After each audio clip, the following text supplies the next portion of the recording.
आप जो बातें कह रही हैं वो उस काल से आ रही हैं, अब बहुत बदल गया। अब कहाँ खाली इलाके हैं और उर्वर भूमि है भी, तो आबादी इतनी हो गई है कि हर आदमी के हाथ उसका एक छोटा सा टुकड़ा आता है भूमि का, वो कैसे उसमें खा लेगा पी लेगा। तो अब ये कहना कि हम नैसर्गिक रूप से अध्यात्म की या योग की भूमि है, अब बहुत उचित होगा नहीं। वो बात आज से लगभग समझिए करीब 3 से 4 हज़ार साल पहले बिल्कुल वैध थी। शायद आज से 1000 साल पहले तक भी वैध थी।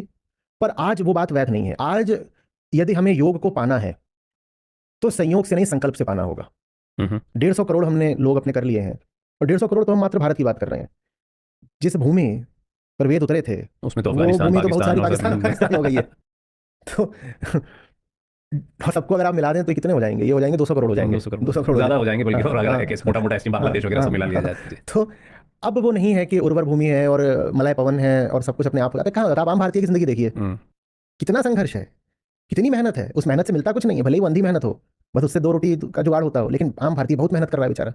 अब उसके पास वो लेजर कहाँ उपलब्ध है कि वो चुपचाप बैठा हुआ है और नदी किनारे, और नदी भी है तो हमारी कितनी तो गंदी नदियां हो गई हैं। आप यमुना किनारे बैठ के ध्यान करेंगे क्या दिल्ली में? आप गंगा किनारे, आप ऋषिकेश भी चले जाएं तो वहाँ बम्पर टू बम्पर राफ्ट का ट्रैफिक चलता है अब। जैसे सड़कों पर गाड़ियां चलती हैं ना एक के पीछे हाँ एक, मैं, आप ऋषिकेश में जाएं तो वहाँ एक के पीछे एक राफ्ट चलते हैं। आप गंगा किनारे बैठ के ध्यान कर लेंगे क्या? मुझसे कोई जाने का कहता तो मैं हाईली डिस्करेज करता हूँ कि मत भैया मत जाओ, यही आनंद है।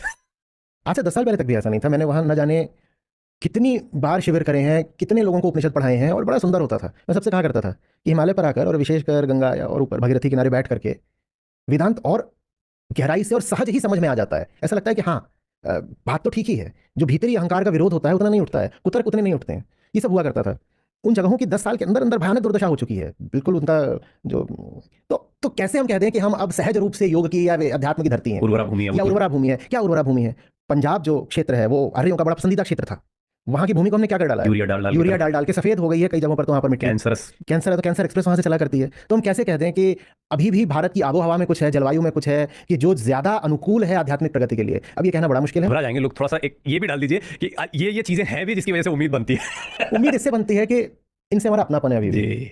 पर वो भी तो धारी तलवार मन है। की बात आपने एकदम से हाँ छीन ली। हाँ, वो भी तो धारी तलवार है। हाँ। क्योंकि अपनेपन के नाम पर हमने उनको अपने जैसा बना जैसा डाला। बना डाला। ये बड़ा खतरनाक अपनापन हो जाता है। एक अपनापन ये होता है कि मैं शरणागत हूं महाराज, आप ऊपर मैं नीचे। मैं धृष्टता नहीं करूंगा कि मैं आपको अपनी छवि में ढाल लूं।